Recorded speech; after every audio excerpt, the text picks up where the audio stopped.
मेरा ये कहना है, आज हमने जो है प्रोटेस्ट ऑर्गेनाइज किया है, वो प्रोटेस्ट का कारण है कि जो पिछला चुनाव हुआ वो चुनाव ही फर्जी था। लोगों को समझना होगा कि आप बिग बॉस घर में नहीं रह रहे, आप अपने देश में रह रहे हैं और ये लोग आपके सेवक हैं, पब्लिक सर्वेंट्स हैं। आपको इनका गिरेबान पकड़ना होगा और कहना होगा कि काम करो या यहाँ से दफा हो जाओ। पूरा मीडिया उनके हाथ में है, पूरा जुडिशरी उनके हाथ में है, पूरा इंफ्रास्ट्रक्चर उनके हाथ में है। क्या नहीं है, जो कुछ 60-70 सालों में देश में बनाया गया वो सब के हवाले किया जा रहा है। आयुक्त हैं, मुख्य चुनाव आयुक्त हैं ज्ञानेश कुमार जी, उनकी निष्पक्षता पे ही सवाल होता है। उनका सिलेक्शन ही निष्पक्ष हुआ है कि नहीं, इस पे सवाल होता है, तब हम आएंगे चुनाव। भाजपा के चांदनी चौक से सांसद प्रवीण खंडेलवाल ने एक मांग रखी है और सरकार से कहा है कि सरकार अब दिल्ली का नाम बदलकर इंद्रप्रस्थ कर दे, पुरानी दिल्ली रेलवे स्टेशन का नाम भी बदलकर इंद्रप्रस्थ रेलवे स्टेशन कर दे और इंदिरा गांधी एयरपोर्ट का नाम भी बदला जाए।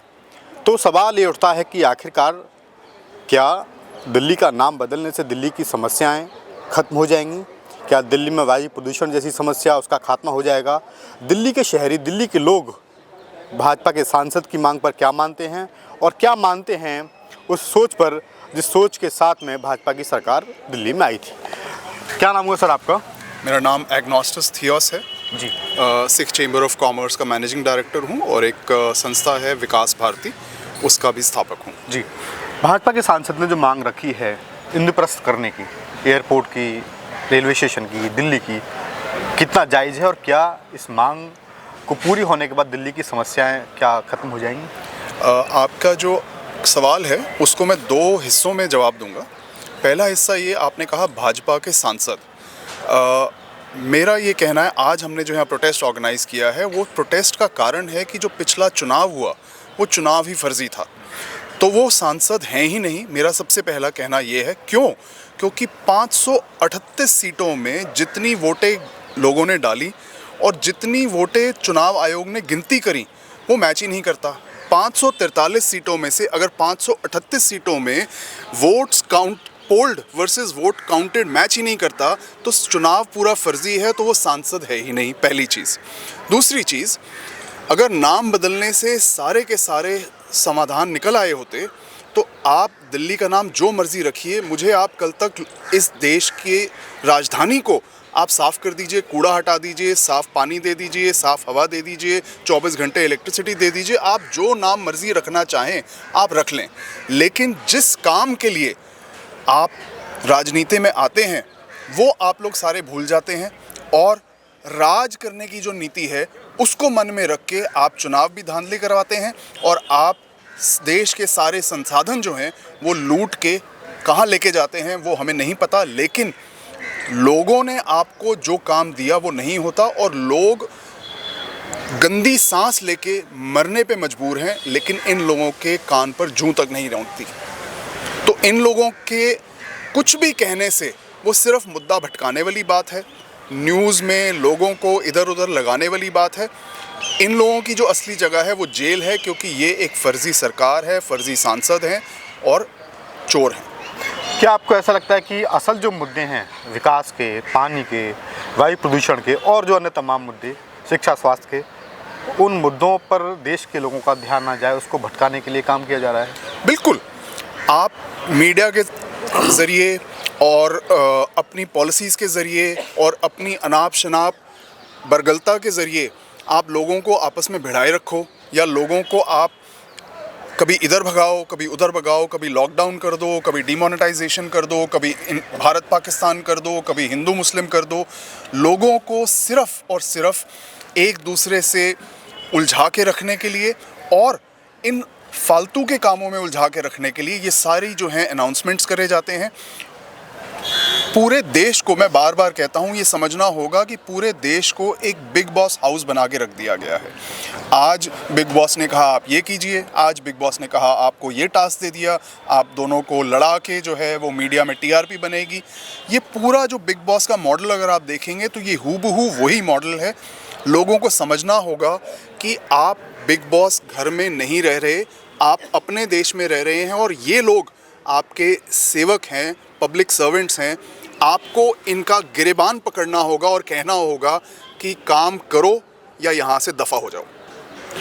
इन्होंने सेवक की बात की। क्या आपको लगता है कि भाजपा की सरकार पिछले 10-12 सालों में देश की सेवा जो होनी चाहिए थी वो सेवा कर पाई? नहीं, वो सेवा कर रही है और बड़े जतन से कर रही है, लेकिन उनका देश का जो मामला है वो एक बहुत छोटा सा वर्ग है, उसी को वो देश मानते हैं। बाकी को वो घुसपैठिया कहेंगे, बाकी को बोझ कहेंगे या लाभार्थी कहेंगे, इसके अलावा उनका वो देश है नहीं। अब अभी बिहार का चुनाव हुआ है, आप देखेंगे कि 1 रुपये के लीज पे अडानी जी को ज़मीन दी जाती है। वहीं जब लोगों के लिए कल कारखाने लगाने की बात हो तो कहते हैं कि हमारे लिए जगह ही नहीं है, मतलब हमारे पास ज़मीन ही नहीं है। तो ये देखना होगा कि सेवा वो किसकी कर रहे हैं और किसको वो लाइन में लगा रहे हैं।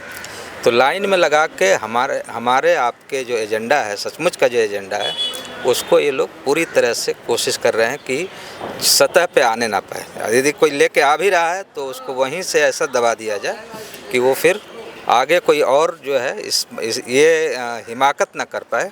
इसके लिए इसके पास पूरे फौज फट्टे हैं, वो यही सब है मामला। तो सेवा का मामला यही है जी। तो सेवा क्या देश के उद्योगपतियों की सेवा हो रही है? प्रधान सेवक मोदी जी जो कहते हैं अपने आप को जी, लोगों के सेवक ना होकर अडानी और अंबानी के सेवक बन गए हैं। हाँ, वो सभी जान रहे हैं, इसमें कोई मतलब छुपा भी नहीं है और अब सब देख ही रहे हैं। पूरा मीडिया उनके हाथ में है, पूरा जुडिशरी उनके हाथ में है, पूरा इंफ्रास्ट्रक्चर उनके हाथ में है। क्या नहीं है? जो कुछ 60-70 सालों में देश में बनाया गया वो सब उनके हवाले किया जा रहा है। इसके अलावा तो और कुछ है नहीं। लेकिन हाँ, लेकिन ये है कि आप कहेंगे कि पॉपुलर हैं, ये हैं, वो हैं। उस पॉपुलैरिटी के पीछे का जो पूरा गुब्बारा है वो कहीं और से मैनेज होता है, वो हम सब जानते हैं। लेकिन अब ये हमारे पास कोई ऐसा हथियार नहीं है, ऐसा कोई जरिया नहीं है कि इस सच्चाई को हम बड़े पैमाने पर हम बता पाएँ लोगों को। लेकिन त्रस्त तो सभी हैं जी। पिछले 10 सालों को कैसे देख रहे हैं कि किन किन मोर्चों पर ही सरकार बुरी तरीके से फेल रही है? अबे देखिए, हम बोल देंगे कि सभी मोर्चे पे सामाजिक ताने बाने को ले लीजिए, वहाँ इन्होंने सब माने हर समाज का हर हिस्सा एक दूसरे को काट खाने के लिए तैयार है। उसमें आप इकोनॉमिक का मामला ले लीजिए तो आप लाभार्थी बना के छोड़ दिए हैं। 5 किलो अनाज ना मिले तो वो भी शायद ये हो जाए कि कल को क्या होगा। तीसरा जो है आपके जो शिक्षा का मसला है, शिक्षा सबसे महत्वपूर्ण है, उसको अपने पूरा का पूरा तबाह कर दिया और बड़े जो उनके अपने कारपोरेट घराने हैं उनको आपने सुपुर्द कर दिया है। उन्हीं लोगों को आपने उसमें वो भी रखा है, क्या बोलते हैं, सलाहकार भी बनाया हुआ है। उन्हीं की बात मानते हैं। जनता उनता गई भाड़ में, उसको लाभार्थी रहे, वो अपना 5 किलो अनाज ले और जय श्री राम बोले। इसके अलावा उसके पास कोई एजेंडा नहीं है। तीसरा है स्वास्थ्य का ये हालत है कि आप चले जाइए किसी भी सरकारी हॉस्पिटल में, वहाँ लोग ज़मीन पे बैठे हुए हैं, कहीं पानी नहीं है तो कहीं कोई मशीन नहीं है। पूरा का पूरा वहाँ भी भ्रष्टाचार का तंत्र है। जो कुछ लैब सैब है वो सब बाहर जाके कराइए तो ठीक है, अन्यथा 2-4 पैरासीटामॉल और मल्टीविटामिन मिल जाएगी वहाँ से, उसी में ठीक हो गया तो ठीक है, नहीं तो आप जय श्री राम तो है ही है। बस यही मामला है। नहीं, देखिए, नाम बदलने से एक फ़र्क ये आता है कि मूल मुद्दों से बात हट जाती है।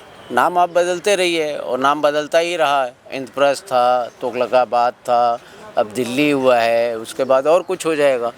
अलीगढ़ है, उसका नाम हरिनगर कर दिए, अयोध्या का प्रयागराज कर दिए। जो मूल समस्याएं हैं, जो ड्रेनेज की प्रॉब्लम है, जो पानी की प्रॉब्लम है, जो हॉस्पिटल्स की प्रॉब्लम है, आप कुछ ना करिए, नाम बदलिए दिल्ली का और उसके बाद एक काम ये कीजिए, जितने भी हॉस्पिटल हैं उस पर पर्ची बनाने का काउंटर उस नाम से करवा दीजिए।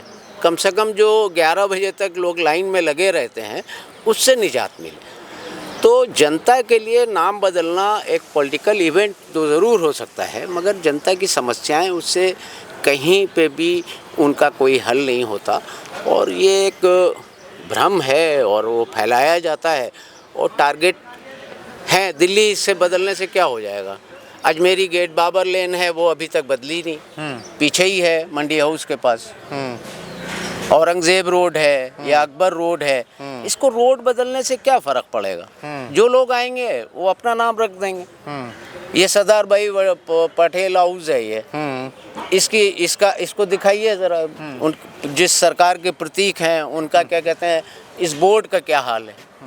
अगर नाम बदलने से इसके ऊपर चमक आ जाए तो समझ लिए कि आदमी के लाइफ में भी चमक आ जाएगी, बाकी सब ऑल इज़ वेल। लेकिन नाम बदलने की राजनीति हम देखें, विशेषकर जो युवा वोटर है या जो सांप्रदायिक आधार पर जो वोट करता है, उनके लिए बड़ी मुफीद साबित होती है जो राजनीति है। वोटर के लिए तो बहुत सी चीज़ें मुफीद होती हैं, ऐसा थोड़ी ना होता है कि हर चीज़ जो है वोट के लिए ही मुफीद हो।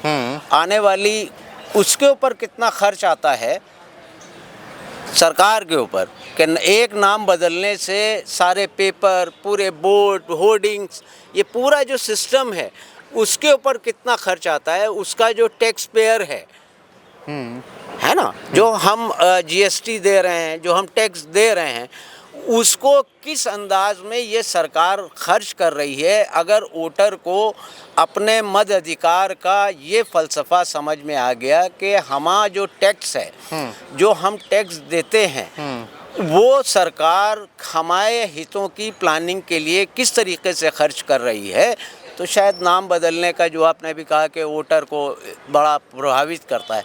तो वोटर में अभी बहुत अवेयरनेस की ज़रूरत है कि वो सरकार हम चुने जो हमारे टैक्स के पैसे को लेके वो किन योजनाओं में पैसे खर्चा कर रही है, हमारे पैसे का सदुपयोग हो रहा है कि होर्डिंग बैनर खाली लग रहे हैं और मूलभूत समस्याओं पे बात नहीं हो रही है। तो अगर वोटर खुश है, जनता खुश है, तो उसमें आप भी खुश रहिए और हम भी खुश हैं। जब सारा काम भगवान को करना है, जब उसकी इच्छा होगी तो हो जाएगा। आपको क्या लगता है कि भाजपा नाम बदलने से क्या हासिल करना चाहती है, उसका मोटिव क्या है? देखिए, भाजपा का मोटिव तो अभी तक आप लोग भी देख चुके होंगे, 15 साल काफ़ी अच्छा शासनकाल उनका रहा है। समय की बात कर रहा हूँ, काफ़ी अच्छा समय उनके पास शासनकाल का रहा है। अब नाम आपने हर जगह के बदले, बहुत सारी जगहों के बदले, उनका आप डेटा उठा लीजिए कि आपको नाम बदलने में कितने खर्चे हुए। क्योंकि रेवेन्यू जो होता है वो ऐसा नहीं है कि आपने नाम बदल दिया तो हाँ दिल्ली को हम आज से फला बुलाएंगे, ऐसा नहीं है। उसके जितने कागजात होते हैं, जो क्रियाकलाप होते हैं सरकारी गैर सरकारी जिसमें नाम होते हैं, वो सब बदले जाते हैं। सारे स्टाम्प से लेके हर एक चीज़ें बदली जाती हैं, तो उसमें खर्चे होते हैं। रेवेन्यू डिपार्टमेंट उसको झेलता है। आप फ्री बीज के नाम पे तो लूट रहे हो, हम फला दे के वोट, बेसिकली वोट आप खरीदते हो, इस तरीके की चीज़ें करके। कोई भी सरकार हो, चाहे वो कांग्रेस भी कर रही हो, साउथ में कर रही हो, कुछ जगहों पे हिमाचल में किया, कुछ भी किया, आप उससे जो पब्लिक का पैसा है उसको डैमेज कर रहे हो। वेलफेयर को जो होना चाहिए, वेलफेयर में यूज़ होना चाहिए, आप उसको डैमेज कर रहे हो। और तीसरी बात ये है कि अगर आप ये कहते हैं कि नाम बदलने से क्या हुआ, तो आप उन जगहों का आंकड़ा उठा के देख लीजिए जहाँ जहाँ नाम बदला गया। प्रयागराज किया गया, बेशक किया गया, अच्छी बात है, प्रयाग किया गया। कारण क्या था, जो भी रहा हो सकता है वहाँ जुड़ाव था, वहाँ तक मैं मानता हूँ कि हाँ ठीक है, एक बार चल सकता है कि आपका कोई आध्यात्मिक लगाव है किसी जगह से, आपने उसके लिए किया, ठीक है, समझ में आता है। लेकिन उससे कुछ फ़ायदा हो रहा है या नहीं, और उससे अगर फ़ायदा हो रहा है तो क्या हो रहा है, तो मोटे तौर पे आप देखेंगे तो सीधा फ़ायदा ये है कि आपके मुद्दे डाइवर्ट हो जा रहे हैं। आपको चाहिए नौकरी, रोज़गार चाहिए, आपको चाहिए आदमी जो है कि घर में अनाज चाहिए। एक शहरी आदमी के पास जो शहर में रह रहा है या ग्रामीण क्षेत्र में रह रहा है, उसको काम चाहिए। आप उन चीज़ों को नहीं प्रोवाइड कर पा रहे हैं। हम दिल्ली में रह रहे हैं, हमें सांस अच्छी लेनी है, हमें एयर क्वालिटी चाहिए थोड़ी ठीक, तो ये इसकी जिम्मेदारी किसकी होगी, इसकी जवाबदेही कौन करेगा? वो सब तय करने के बजाय आप नाम पे खेल लीजिए, तो आप मुद्दे डाइवर्ट कर रहे हैं। बेसिकली मोटे तौर पे सीधा सा एक लेमैन भी ये चीज़ समझ सकता है जी, तो ये समझ में आता है। आपने फ्रीबीज की बात की अभी, लगातार भाजपा की बात करें हम या फिर प्रधानमंत्री नरेंद्र मोदी की बात करें, ये लोग फ्रीबीज के खिलाफ काफ़ी बयान देते हैं। लेकिन जब हमने बिहार में देखा कि 10-10 हज़ार रुपया महिलाओं को बांटा गया और उसी का परिणाम हुआ कि कल बिहार में एनडीए की सरकार बन गई, तो आप क्या देखते हैं कि जो उनका दोहरा चरित्र है वो देश के लिए किस हद तक खतरनाक है? कैसे देख रहे हैं इस राजनीति को? देखिए, दोहरा चरित्र किसी का भी हो खतरनाक है वो, खास करके आपके घर का, जिसको आपके घर की रख रखाव की जिसको जिम्मेदारी मिले। मान लीजिए आप घर के बड़े बेटे हैं, आपको ये हुआ कि पिताजी थोड़े असमर्थ हुए, जो सबसे वरिष्ठ हैं परिवार में असमर्थ हुए, तो आपको हुआ कि आपके कंधे पे जिम्मेदारी आई। आप रोज़ बरगलाते रहिए लोगों को, हम ये करेंगे, फला करेंगे, ये घर बनवा देंगे, हम ऐसा कर देंगे, गाड़ी खरीद लेंगे, हम इतनी ज़मीन खरीद लेंगे, हम ये व्यवस्थाएं कर देंगे। अंत में क्या करेंगे आप लास्ट में आके कि छोटे भाई को थोड़ा सा कुछ 1500 आपने दिया, मैनेज कर लिया कि यार तुम बोलो मत, बस शांत रहो, चलने दो, ऐसा चल रहा है। तो ये वही स्थिति हो रही है ना। तो आखिर आप गुमराह किसको कर रहे हैं? रेवेन्यू किसका नुकसान हो रहा है? पैसा, समय, उम्र किसकी ख़राब हो रही है? वो हो रही है आम आदमी की, आम जनमानस की। तो इससे आप नुकसान कर रहे हैं। और रही बात ये कि बिहार में तो देखिए सीधे तौर पे अगर आपके देश का प्रधानमंत्री किस स्तर पे, भाषाई स्तर पे किस बात करता है, आप तो देख रहे होंगे, आप लोग मीडिया से जुड़े हैं, आप लोग बाहर की भी मीडिया से रूबरू होते होंगे, आप लोग उनसे देखिए लैंग्वेजेस क्या हैं। बड़े बड़े राष्ट्राध्यक्षों की लैंग्वेज देखिए आप क्या है, आपके प्रधानमंत्री जी की, हमारे प्रधानमंत्री जी की भाषा देखिए आप क्या है, किस तरीके से मंचों से बात करते हैं। आपका प्रधानमंत्री ही जो है कि ये डिक्लेयर कर रहा है कि हम 10-10 हज़ार रुपये दे रहे हैं, तो मतलब you are bribing on stage. आप खुद जो है कि घूसखोरी वाली बात कर रहे हो एक मंच पे खड़े होकर। ये शोभा देता है या क्या ये गरिमा का पालन है उस प्रधानमंत्री के पद का, या फिर क्या इस तरीके की चीज़ें होनी चाहिए? तो ये समझ नहीं आता है हमें। तो अब बाकी क्या है क्या नहीं, ये जनता अच्छे से निर्धारित कर सकती है, लेकिन जनता को भी एक माध्यम से आप बरगला के कुछ दिनों तक शासन चला सकते हैं। वो वही चल रहा है 10-15 साल। सवाल, बिहार का चुनाव कितना निष्पक्ष आपकी नज़रों में? निष्पक्षता की बात करें चुनावी, उस पर तो सबसे पहला सवाल चुनाव के जो आयुक्त हैं, मुख्य चुनाव आयुक्त हैं ज्ञानेश कुमार जी, उनकी निष्पक्षता पे ही सवाल होता है। उनका सिलेक्शन ही निष्पक्ष हुआ है कि नहीं, इस पे सवाल होता है।